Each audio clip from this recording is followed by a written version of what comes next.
Good morning. I welcome you all for the Young Physicians Forum. This is going to be the last Young Physician Forum for the year 2021. And without much delay, I would like to invite the first speaker. We are having two presentations today. The first speaker is going to be Dr. Sunantha Niruban. She is the Senior Registrar in Gastroenterology and Hepatology, National Hospitals of Sri Lanka. And she will be talking to us on the liver transplantation, pre-transplant workup, and optimization of the patient. Over to you, Sunantha.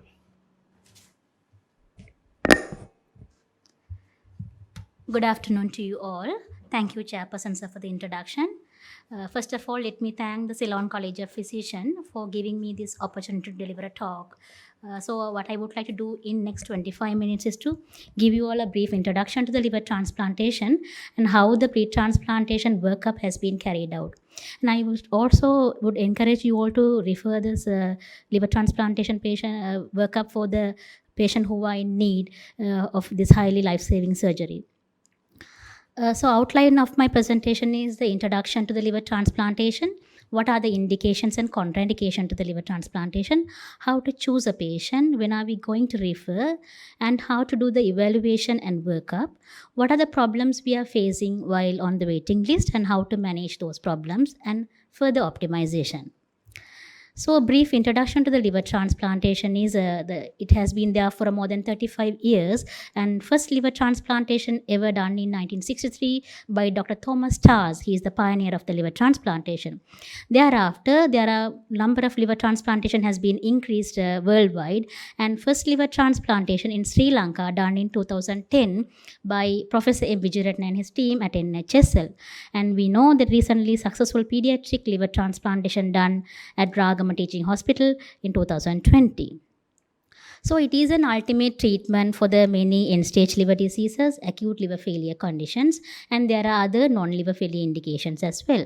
So it can be either way of cadaveric liver transplantation or live liver transplantation.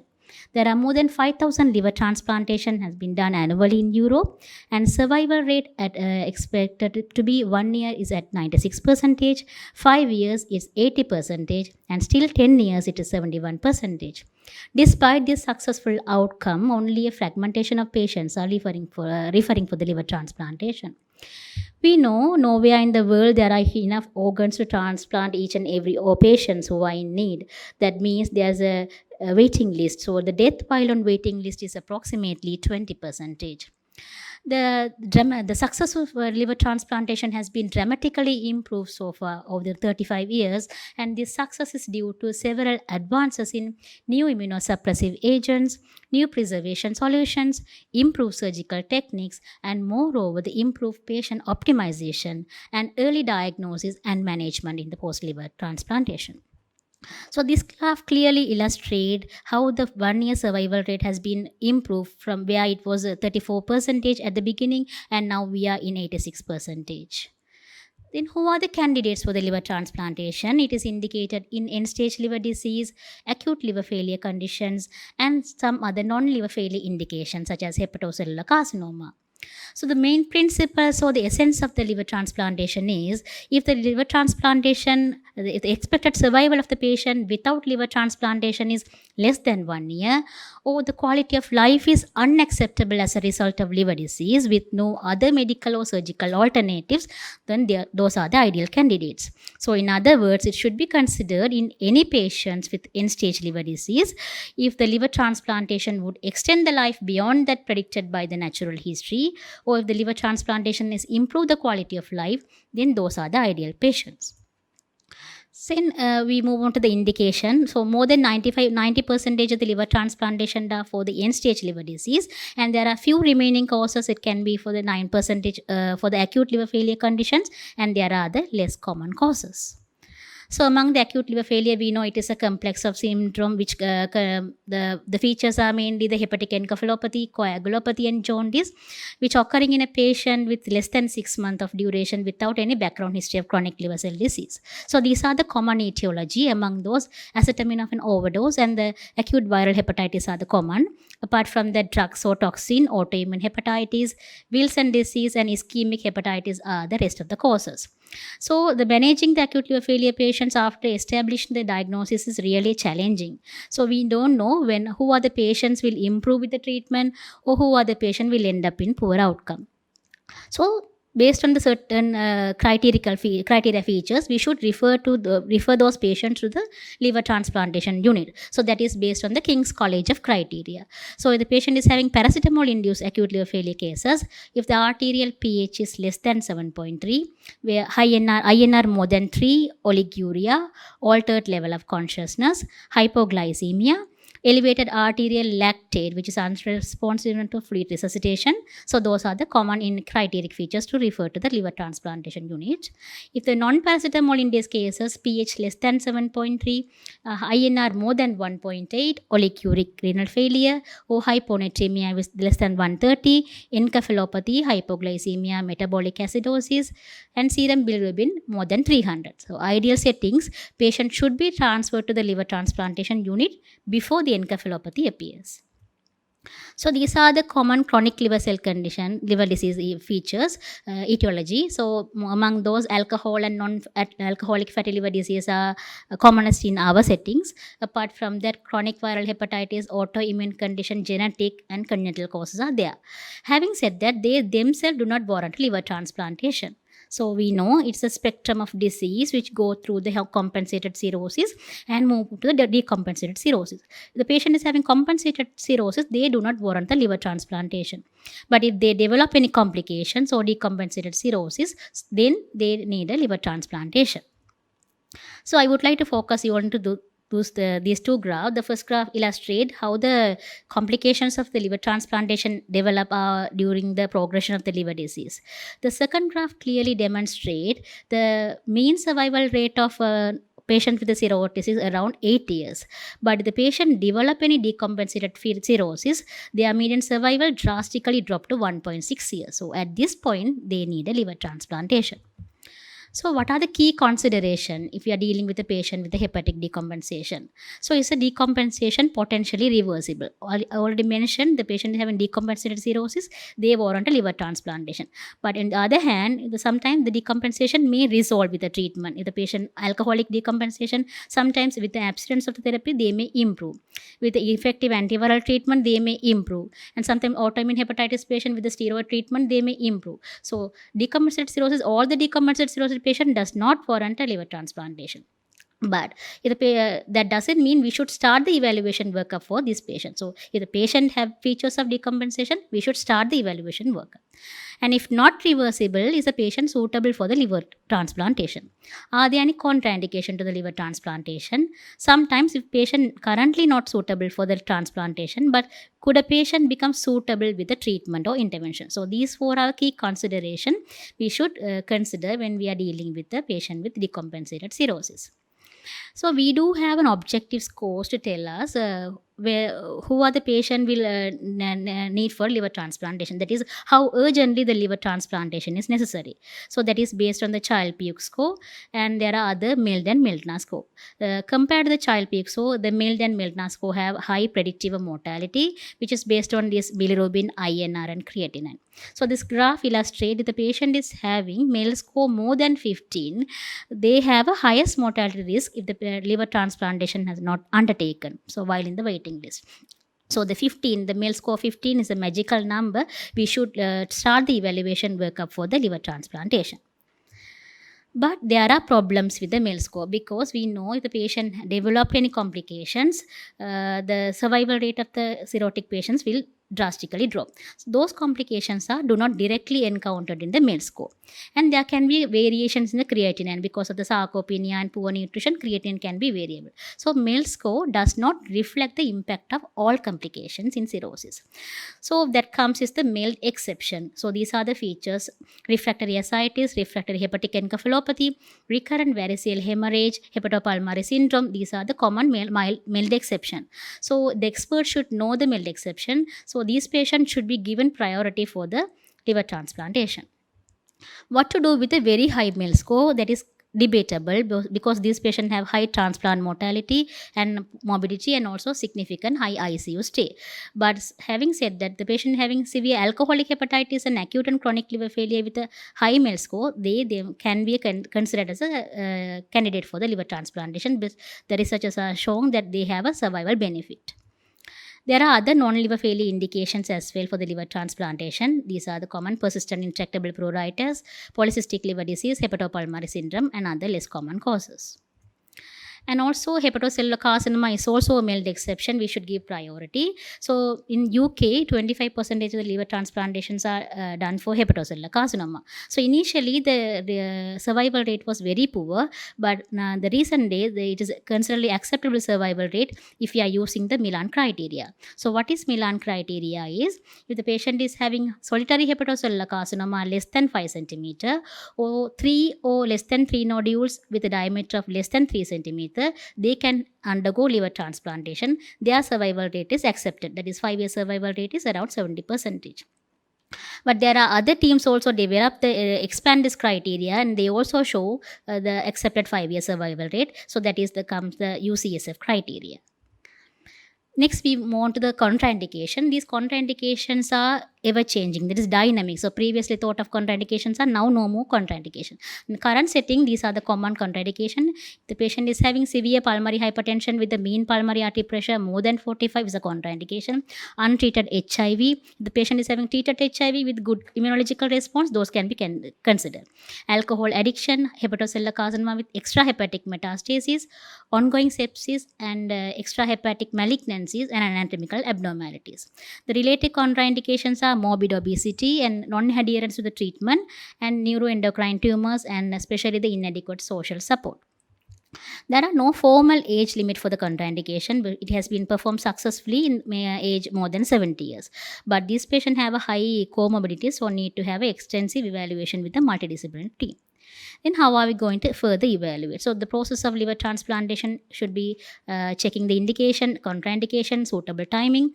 Then we need to manage the patient with the liver disease, manage the patient etiology, assess the complications, and continuous monitoring. And we need to screen for the diseases and other comorbidities, and ultimately further optimize with the vaccination. So this recipient will undergo the multidisciplinary team evaluation, which involves physician, hepatologist, intensivist, radiologist, pathologist, every multidisciplinary modality. So the importance is the good communication network between this all multidisciplinary team, and at the end of the day, what we want is to improve the quality of life and the life expectancy of the patient.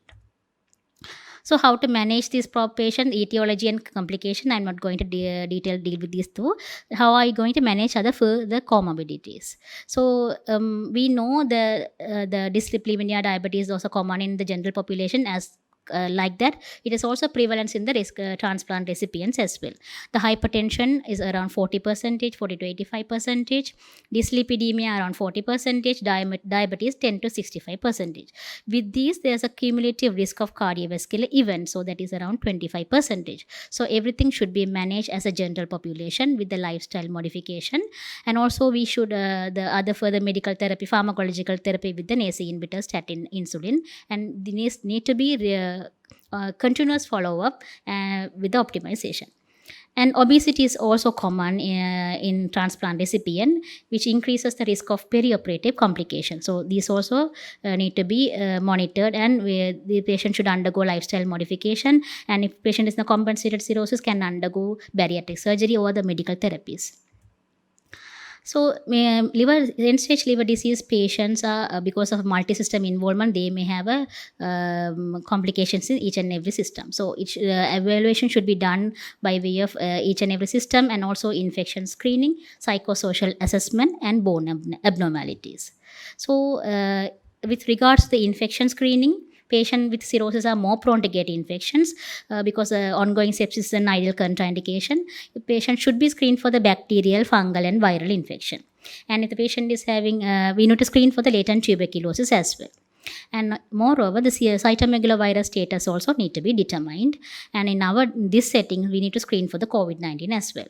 So there are no data says the end-stage liver disease patients have a high increased risk of COVID-19, but they have because we know the COVID-19 have a high preponderance to the ACE2 receptor side, which is common in the liver and the biliary system. So they may have an increased risk, so need to be screened.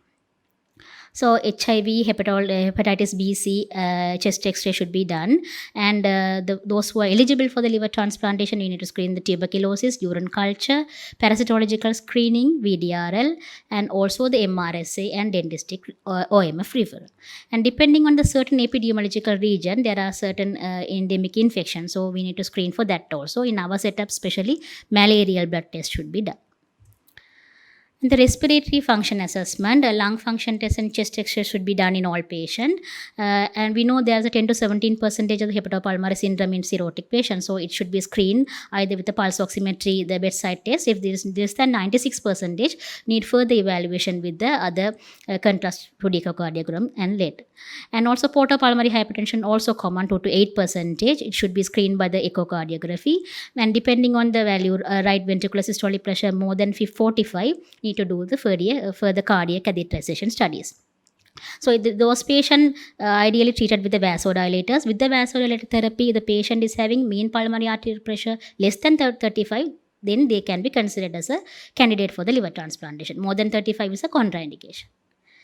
Then cardiovascular assessment, because these patients have more cardiovascular abnormalities based because of the comorbidities, as well as cirrhotic cardiomyopathy, poor systolic and diastolic dysfunction. So need to undergo ECG and echocardiogram. And there are also data suggest that the patient, depending on the cardiac risk factors, further evaluation can be done by way of stress echocardiography and cardiac catheterization.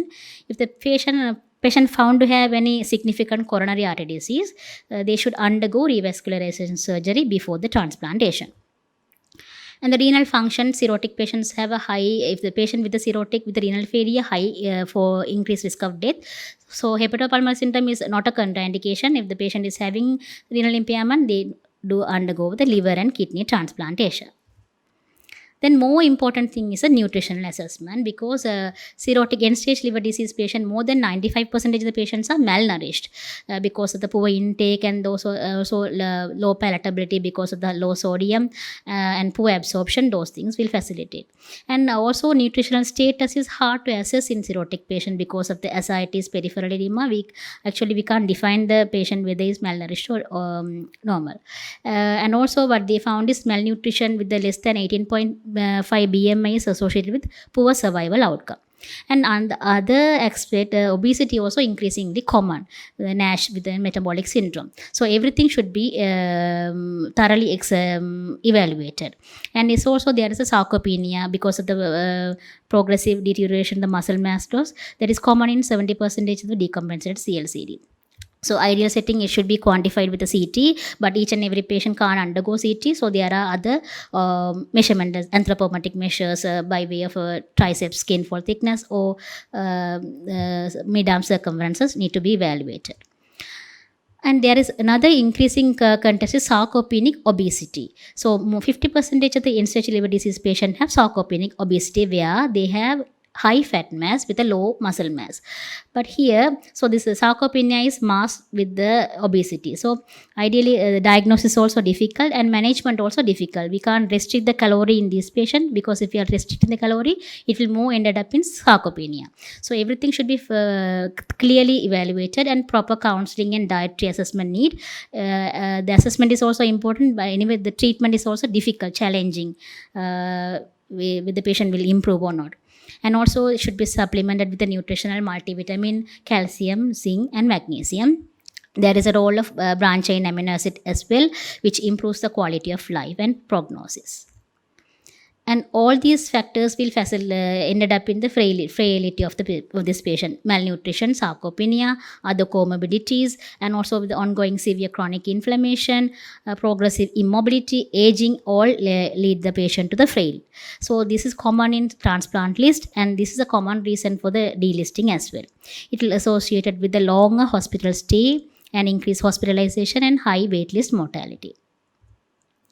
And we also need to evaluate the anatomical variation. We need to assess the hepatic artery, biliary, and portal system by way of CT, contrast CT. So if the patient is having portal vein thrombosis, again, is not a contraindication. If the patient portal vein thrombosis extend to the mesenteric system, then it can be considered as a contraindication. And malignancy screening, depending on the age and risk factor, we need to screen colonoscopy, mammography, and pap smear. And also with the patient having additional risk factors such as alcohol, smoking, addiction, it should be evaluated with the pulmonary. We need to screen for the chest and ENT stomach cancers. And the patient is an elderly patient with the primary sclerosing cholangitis or IBD, need to screen with the colorectal carcinoma screening. But having said that, the treated cancer is not a contraindication if the patient undergone definitive treatment of the cancer and also the accepted tumor-free survival rate, those patients can be considered for the liver transplantation. And we also need to assess the psychosocial assessment of the patient because this is more important for the post-liver transplantation care as well. And bone abnormalities, osteoporosis is common because there are additional risk factors such as female sex, lower BMI, tobacco use, nutritional poor nutrition, steroid use, hypogonadism. So all these will facilitate the patient to end up in osteoporosis. So it need to be evaluated with the DEXA scan. The patient is having osteoporosis, need to treat it with the vitamin D, calcium, and bisphosphonates are also safe. After managing these, we put the patients on the waiting list because we know there are a shortage of livers and there is a incompatibility with recipient blood group. So difficult to predict when are those patients going for a liver transplantation. So while in the waiting list, patient may have many potential risk and that can be lead to multiple listing. Sometimes it lead to delisting as well. So what is our goal is to prevent waitlist mortality and dropout. So the risk and complications can be liver failure complications and also cardiovascular events. Patient may progress to hepatocellular carcinoma, poor nutrition. Sometimes patient may relapse with an alcohol on psychosocial issues. So these things are the complications, cardiovascular events already mentioned. So I'm not going to lead with these things. So among these alcohol relapse, what they found is 15 to 20% of the patient on wait list are relapsing the alcohol. So we need to monitor and we need to refer to the appropriate addiction services. And more important thing is the counseling and other behavioral modification therapy. And psychological issues because there is a fear of surgery, post-surgical fear, and also sometimes patient may have concurrent alcohol or drug abuse. So those patients have high rates of depression and anxiety. So this will lead to reduce pre-transplantation survival or reduce the quality of life of the patient. They will have a poor adaptive coping facilities and reduce the functionality. So all these things should be managed, should be identified and managed by way of educating the family. We need to have a good reassurance and psychotherapy and spiritual support. Then further optimizing the patient is by way of vaccination. We need to remain up to date with the immunization, hepatitis A and B, and pneumococcal, seasonal influenza, and diphtheria, pertussis, and tetanus. And nowadays COVID-19 vaccine as well, because there are no data suggest the immunogenicity of vaccine has not been fully described in this population, but vaccination has associated with the low risk of COVID-19 infection. So after done everything, we need to monitor this patient in the clinic. So these are the core concepts when we are dealing with the patient. So we need to avoid decompensation and complications of cirrhosis, and we need to have a surveillance with the hepatocellular carcinoma and sepsis evaluation, and important thing is the nutritional. So that comes to end of my presentation. So let me summarize what I have told just up to now. So listing of patients for the liver transplantation is only the first step in a long and difficult journey. While waiting, patient can experience many complications of chronic liver cell disease. The important thing is to prevent, recognize, and institute early treatment for complications. And management of the complications allow to optimize chances of patients reaching a desirable outcome. And we need to maintain the hope while ensuring an appropriate holistic approach. These are my references. Thank you for your patience. I would be happy to answer any questions. Thank you, Sananda, for that wonderful lecture. And is anybody in the audience needs to ask any questions? Right. We received one question from the online audience. What are the parameters need to consider in patients with hepatopulmonary syndrome? Do all the patients with hepatopulmonary syndrome needs transplant? Yeah, if the patient is having hepatopulmonary syndrome, they have a severe high mortality. So those patients should undergo liver transplantation. But if the patient, we need to first diagnose the hepatocellular syndrome, and if the patient is having per se is need a transplantation. There are not certain factors, so we need to identify it, and we go further work up with the liver transplantation evaluation. Okay. Anyone else? I wonder whether Madam wants to ask any questions. Right. Anyway, are there any conditions, like say that, are there any conditions which can recur in the transplant liver? That we know there are so many conditions after the transplant of the kidney, the conditions can recur. So what are the conditions which can give rise to cirrhosis of the liver after the liver transplant also? Yeah, if we are doing the transplantation for the infected causes, hepatitis B and C, so those if we are not dealing with the proper immunological prophylaxis, so those patients can recover. It can be recur in the transplantation, and also the hepatocellular carcinoma. So those also can be ended up in retransplantation. And some other usually the genetic causes also can recur in the liver transplant post-op. Yeah. And those are the common causes for the retransplantation as well, the infected cause. Yeah. Thank you, Sananda. Then we'll move on to the second lecture. I got to invite Dr. Sanjeeva Malinda. He is a senior registrar in respiratory medicine, National Hospital for Respiratory Disease, Valisara. And he will be talking to us the unraveling the conundrum of interstitial lung disease in connective tissue diseases. Over to you, Sanjeeva.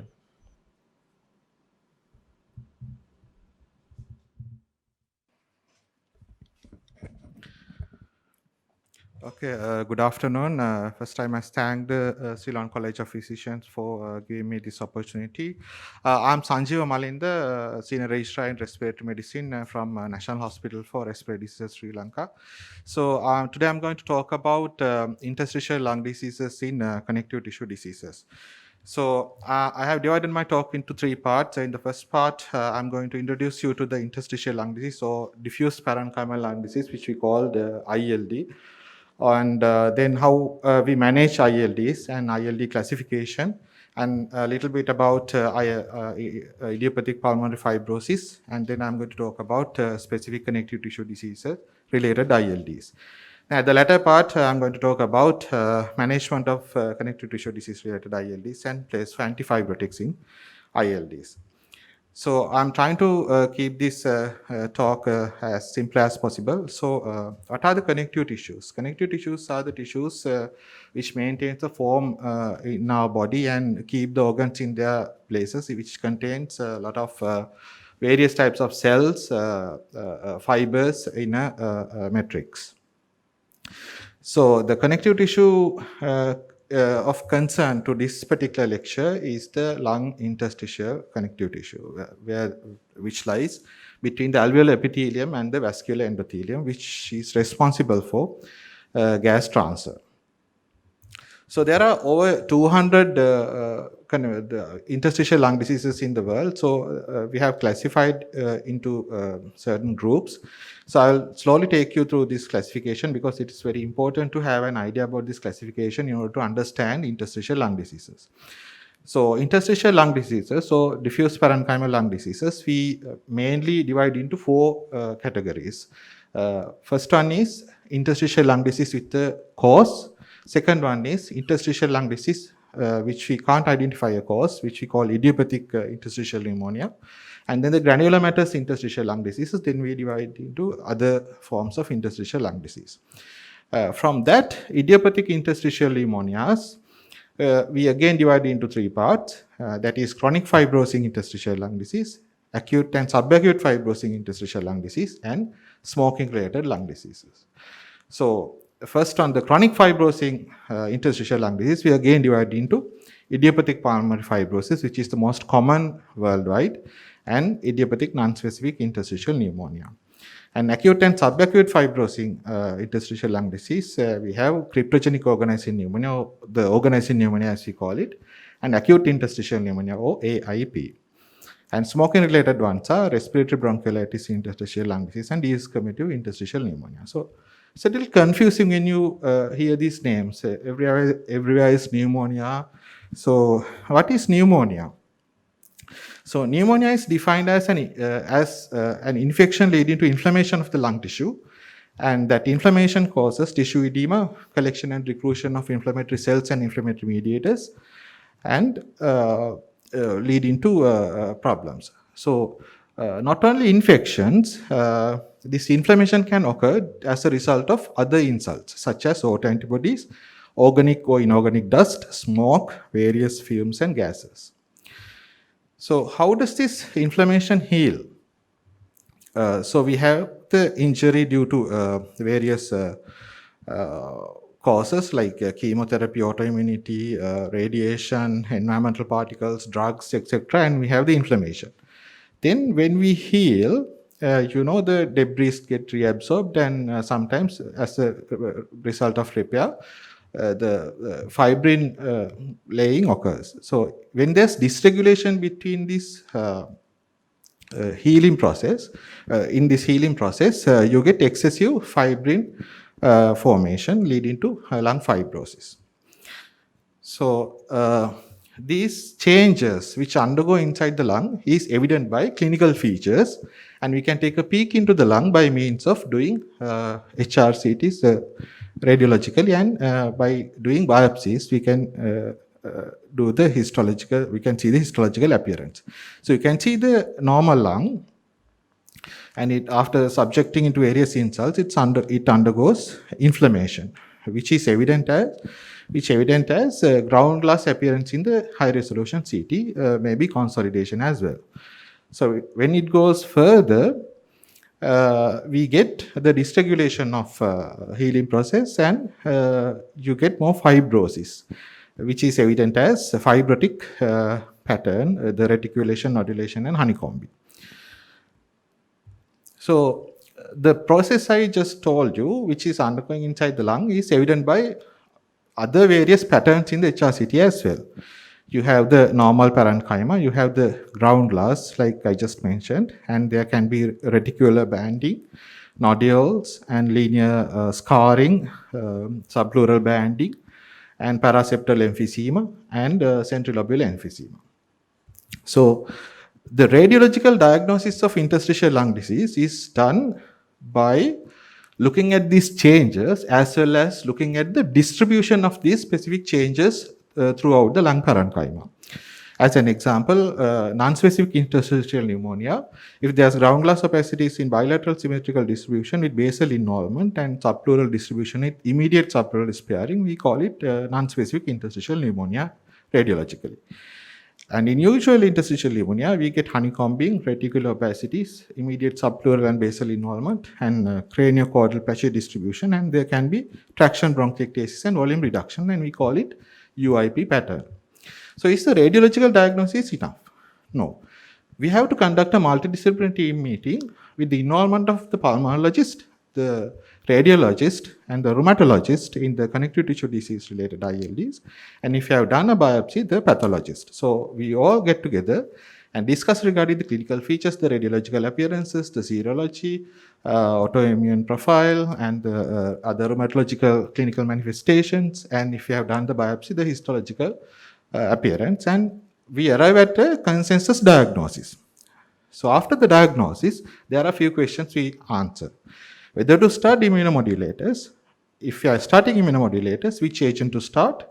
Need induction first, like with methylprednisolone pulsing or cyclophosphamide pulsing, and whether to start single agent or start two agents at the same time. And whether to start antifibrotic agents, whether to start both antifibrotics and immunomodulators at the same time, and when to reevaluate. So in the re-evaluation, we do the clinical evaluation to see if the patient is improving or deteriorating, like using MMRC-like scores. And we look for drug side effects, and we look for infections because we are giving immunosuppressants. And we do the functional assessment by 6-minute walk test, and we do the disease evaluation by repeating the HRCT and lung functions, including carbon monoxide diffusion capacity, and sometimes ABG as well. And we screen for other organ involvement because connective tissue diseases are multi-organ involvement diseases. And we evaluate for complications such as pulmonary hypertension, and we revisit the diagnosis, whether we have done the correct diagnosis, and we manage the side effects and complications.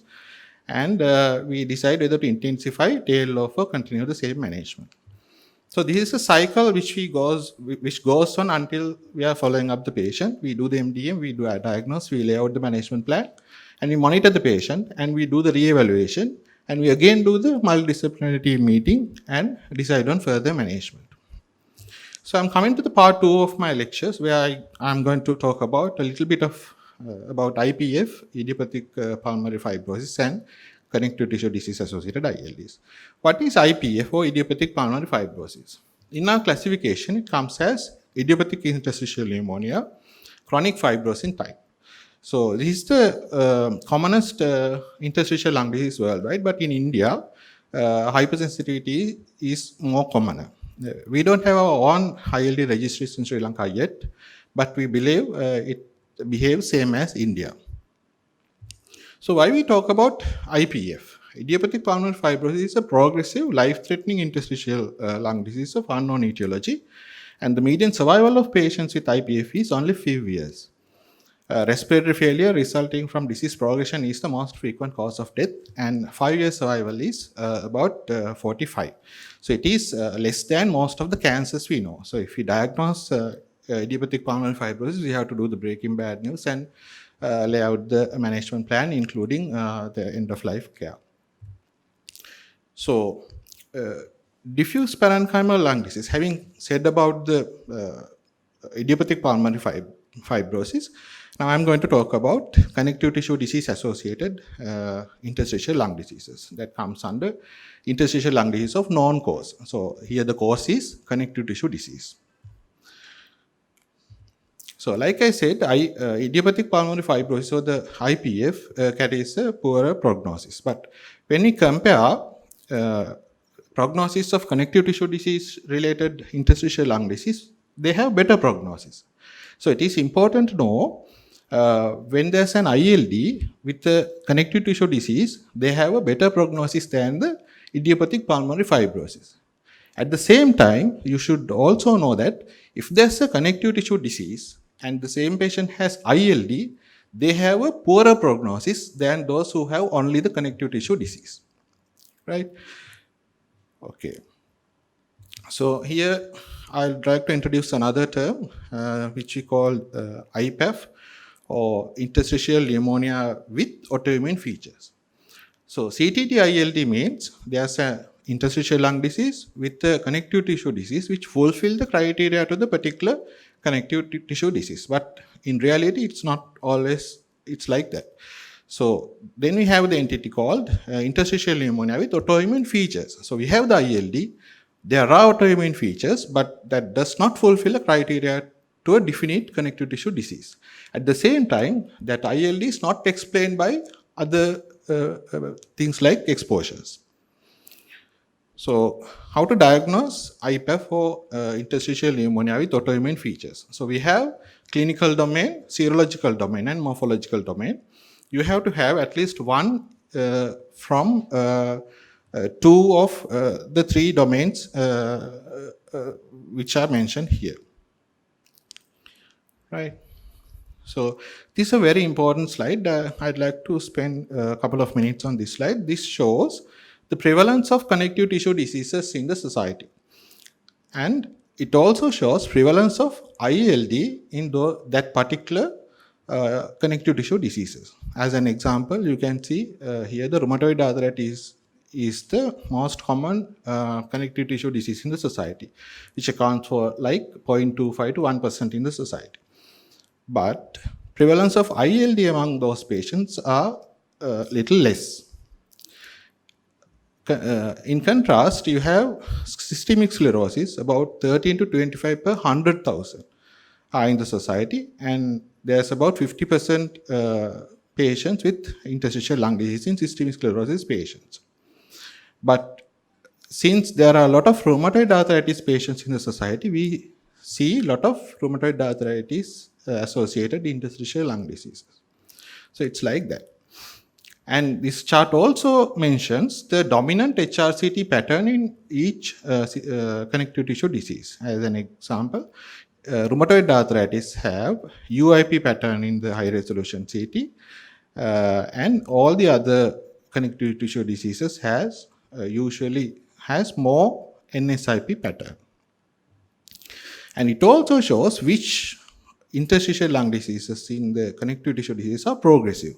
So systemic sclerosis associated interstitial lung disease, myositis associated interstitial lung disease, and rheumatoid arthritis associated interstitial lung disease are progressive. So are we going to treat everyone? No.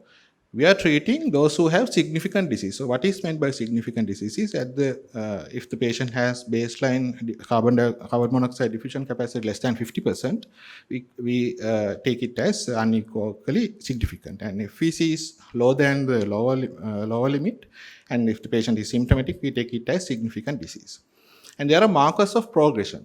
More than 10% FVC reduction, forced vital capacity reduction, or more than 15% carbon monoxide diffusion capacity reduction, we take it as progressive disease.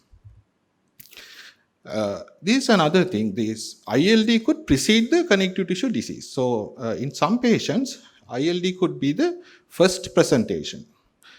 We call it lung dominant connective tissue disease. And sometimes it could be an evolving connective tissue disease with features of interstitial lung disease, like interstitial pneumonia with autoimmune features. Later on, the diagnosis might change. And sometimes the autoantibodies can be the only positive thing towards connective tissue diseases. So therefore, we should actively look for connective tissue diseases. We are actually actively looking for connective tissue diseases in all the ILD patients we get. And the rheumatological clinic also should actively look for interstitial lung disease in their patients. And having said that, actually, in every clinic, in any clinic, if the patient has features of connective tissue disease, they should look for ILD features. If they have ILD features, they should look for connective tissue disease features. So these are some of the connective tissue disease features we encountered in our respiratory clinic. So you can see dactylitis, nail fold capillary dilatation, fingertip ulceration and mechanics hands, and poikiloderma, got transpapules, and photosensitive rashes, speckled leukoderma, vasculitic rashes, heliotrope rash, mechanics hands, like that. And Raynaud's phenomena, usually it's like sort of difficult to see Raynaud's phenomena in our patients due to dark skin, but now they have smartphones and they take photos and bring us. So vasculitic rashes, skin thickening, got transpapules again, like that. So we should carefully look for those signs in our patients. So now I'm going to talk about systemic sclerosis related interstitial lung disease. So another important thing is limited cutaneous systemic sclerosis patients have more pulmonary hypertension than fibrosis, and diffuse systemic sclerosis patients have more fibrosis than pulmonary hypertension. And interstitial lung disease and the pulmonary hypertension is the commonest cause of death in systemic sclerosis. And in autopsy findings, there are about 70% in lung involvement. That means there are a lot of patients who have subclinical interstitial lung disease in systemic sclerosis patients. Only about 30% have clinically significant disease. Treatment-wise, cyclophosphamide remains the cornerstone of treatment according to Scleroderma Lung Study 1, a multicenter double-blinded randomized control trial. And mycophenolate mofetil has also shown similar efficacy with lesser side effects than cyclophosphamide. That is according to Scleroderma Lung Study 2, again a multicenter double-blinded randomized control trial. And azathioprine is an alternative to MMF at the expense of more side effects than MMF and less efficacy than cyclophosphamide. Rituximab is an alternative to cyclophosphamide with similar efficacy, again both interstitial lung disease and other skin manifestation of the systemic sclerosis. Then we are going to talk about inflammatory myopathy associated interstitial lung diseases. So dermatomyositis, polymyositis patients have around 50% lung involvement, and antisynthetase system has around 85% lung involvement, and amyopathic dermatomyositis almost 100% lung involvement. I would like to talk a little bit about amyopathic dermatomyositis because during my training, about 2 years, we came across about 4 patients whom we lost 2 patients. Almost all of them were young patients, and they have anti-MDA antibodies positive and rapidly progressive ILD, and they have skin changes, very subtle skin changes and vasculopathies. And in the HRCT and lung biopsy, they have the diffuse cellular damage or acute interstitial pneumonia pattern leading to ARDS, and which carries a very high mortality. So these were the changes we had in our patients. You can see the Gottron papules are not very prominent. If you are not looking at it very carefully, you won't be able to identify it. And nail fold capillary dilatation, the V-neck sign, and the photosensitive rash. And inflammatory myopathies, like I said, the most common thing is AIP pattern, but NSIP, OP also patterns are also found in inflammatory myopathies. AIP has rapid progression and develop ARDS and respiratory failure, and they should be treated aggressively with methylprednisolone pulsing or concurrent or immediately subsequent cyclophosphamide pulsing and calcineurin inhibitors, rituximab if not responding, and tofacitinib and IV immunoglobulin. And it's worth to note that organizing pneumonia and NSIP patterns in inflammatory myopathies have a better prognosis. Now I'm going to talk about rheumatoid arthritis ILD, which we call as RA-ILD. The most common lung manifestation of rheumatoid arthritis is ILD. HRC abnormalities seen in 60%, but only about 10% are clinically significant. And ILD may precede the joint symptoms, and ILD has association with levels of citrullinated peptides. And mortality is 3 times higher in rheumatoid arthritis if they have the interstitial lung disease. And it is a challenging entity because disease-modifying antirheumatic drugs and sometimes biologics also have pneumotoxic effects. So we should be able to differentiate whether if the ILD is due to the disease or the treatment. So in rheumatoid arthritis, the most common HRCT pattern is UIP, and on differentiating from RA-ILD from drug-induced ILD, I have mentioned here about 2 commonly used drugs, methotrexate and leflunomide. From the disease cause, RA-ILD has a chronic cause, and methotrexate-induced pneumonitis has acute or subacute cause. Usually they present within one year of starting treatment. And leflunomide has a more acute presents within 3 months after presentation. And the pattern is RA-ILD, like I said, it's UIP pattern in the HRCT, methotrexate-induced pneumonitis, usually in SIP, and leflunomide, they have AIP pattern, diffuse cellular damage pattern. And distribution also, there are differences. So we have to give a positive diagnosis whether this is due to the disease or whether this is due to the drug. So because it is not wise to unnecessarily withhold methotrexate because it's a cheap and fairly well-known drug.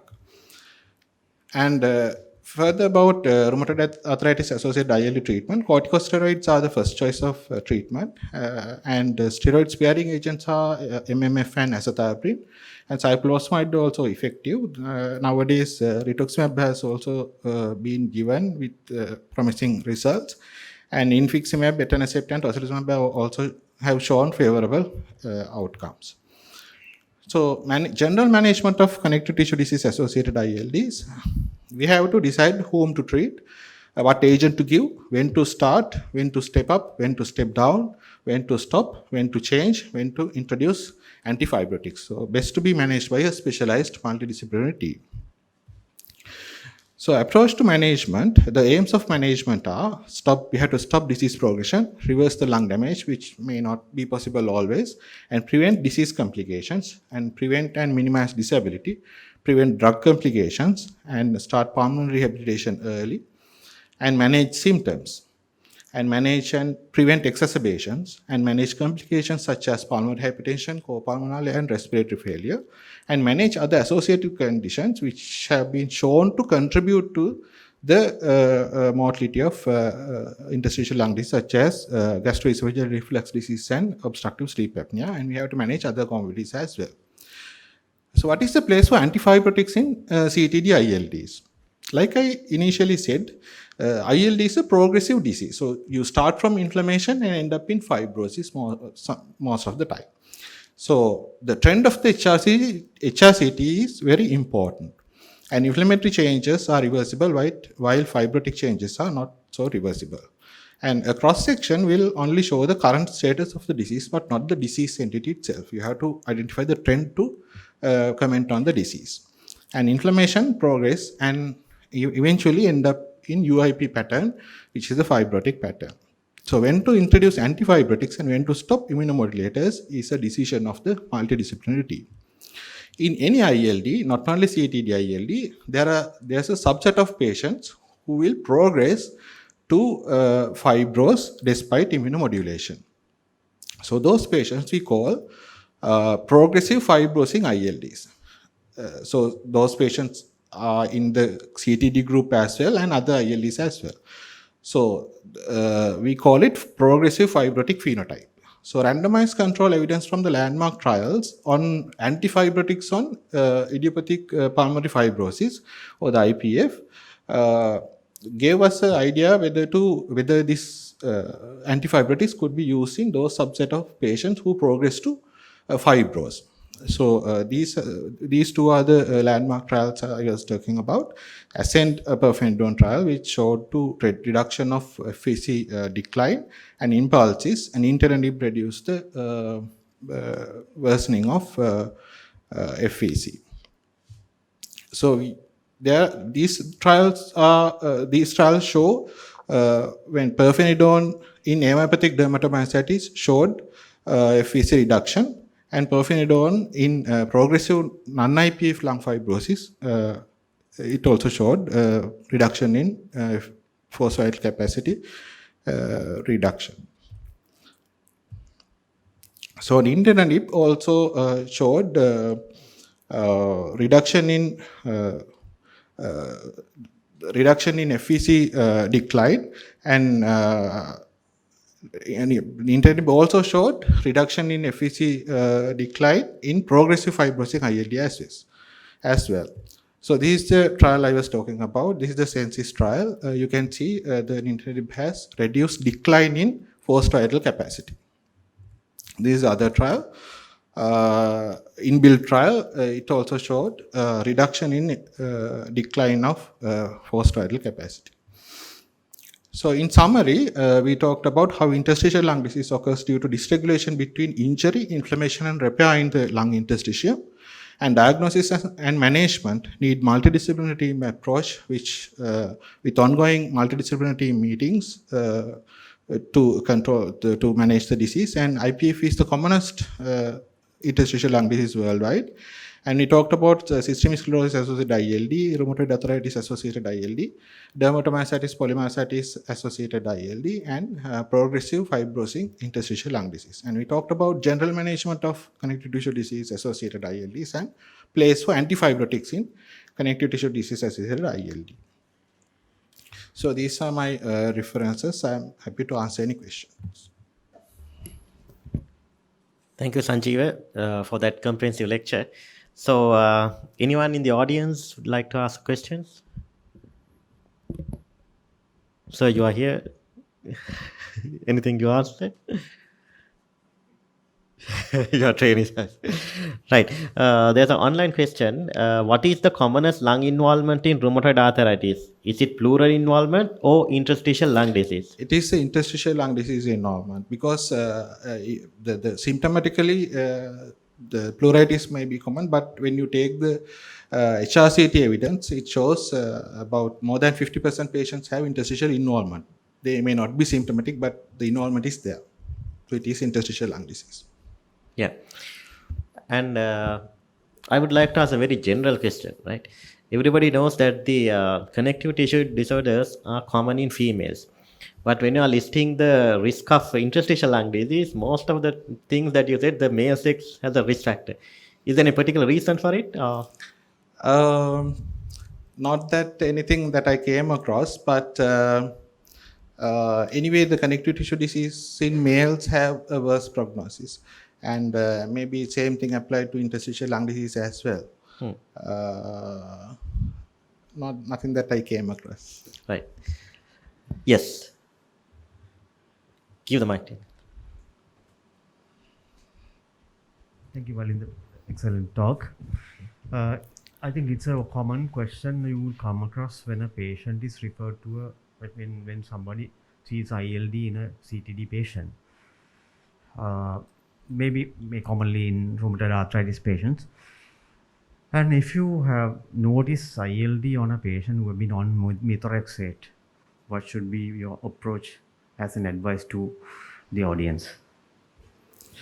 If you come across ILD patient in the rheumatology clinic, yes, I think, like I said, the interstitial lung disease is a complex entity. It's same in everywhere. It's same everywhere in the world. So it is best managed by a multidisciplinary team with the involvement of the pulmonologist, the rheumatologist, radiologist, pathologist, and if there's a expert or pulmonologist with more experience in managing ILD, those teams should get together and manage the patient. So it's those centers who manage in such a way has a very good survival. So it's best to refer to a such center for further management. Yeah. Thank you, Sanjeev. Now, I think we need to conclude the Young Physicians Forum. On behalf of the Ceylon College of Physicians, I would like to hand over the certificates of appreciation. May I invite Dr. Sunanthan Nirupan to...